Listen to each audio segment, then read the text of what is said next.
கோயம்புத்தூர் சென்றுள்ள முதலமைச்சர் பெரியார் அறிவுலகத்தில் உள்ள கலை அரங்கத்தை பார்வையிட்டார். அந்த காட்சிகளை பார்க்கலாம்.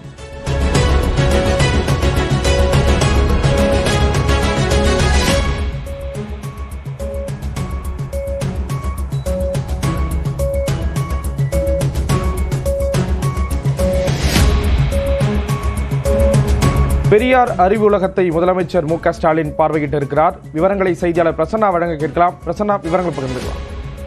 வணக்கம் ஸ்ரீராம். கோவை காந்திபுரம் மத்திய பேருந்து நிலையம் எதிரில் சுமார் 300 கோடி ரூபாய் மதிப்பில் பெரியார் அறிவுலகமானது கட்டப்பட்டுள்ளது. கடந்த 2024ஆம் ஆண்டு இந்த பணிகளானது துவங்கி தற்பொழுது நிறைவுற்றுள்ளது. இந்நிலையில் இந்த பெரியார் அறிவுலகத்தை தமிழக முதலமைச்சர் மு.க.ஸ்டாலின் தற்பொழுது பார்வையிட்டு வருகிறார்.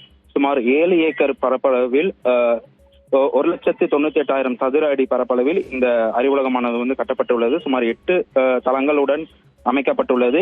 இங்கு பல்வேறு நூலக புத்தகங்கள் வரும் காலத்தில் வரப்பட உள்ளன. அது மட்டுமின்றி பல்வேறு அறிவியல் சார்ந்த ஒரு விஷயங்களும் உள்ளே இருக்கிறது. குறிப்பாக போலரங்கம், மாற்றுத்திறனாளிகளுக்கான பகுதி ஆகிய பல்வேறு வசதிகள், பல்வேறு புதிய கண்டுபிடிப்புகளானது இங்கு வைக்கப்பட்டுள்ளது. தற்பொழுது அதனை முதல்வர் பார்வையிட்டு வருகிறார். உடன் அமைச்சர்கள் உடன் இருக்கிறார்கள். தற்பொழுது உள்ளே சென்றுள்ள முதல்வர் 3D கண்ணாடி அணிந்து அந்த கோளரங்கை பார்வையிட்டு வருகிறார். அது மட்டுமின்றி பல்வேறு அறிவியல் சார்ந்த ரோபோட்டிக் சார்ந்த பொருட்களும் அங்கு வைக்கப்பட்டுள்ளன. குறிப்பாக முப்பரிமாண வடிவிலான கலைஞர், அண்ணா, பெரியார் ஆகியோரின் சிலைகளும் வைக்கப்பட்டுள்ளன. அவற்றையும் பார்வையிட்டு வருகிறார். கோவை மாவட்ட ஆட்சித்தலைவர் பவன்குமார் அவற்றை எல்லாம் விலக்கி வருகிறார். ஸ்ரீராம், விவரங்களை வழங்கியதற்கு நன்றி பிரசன்னா.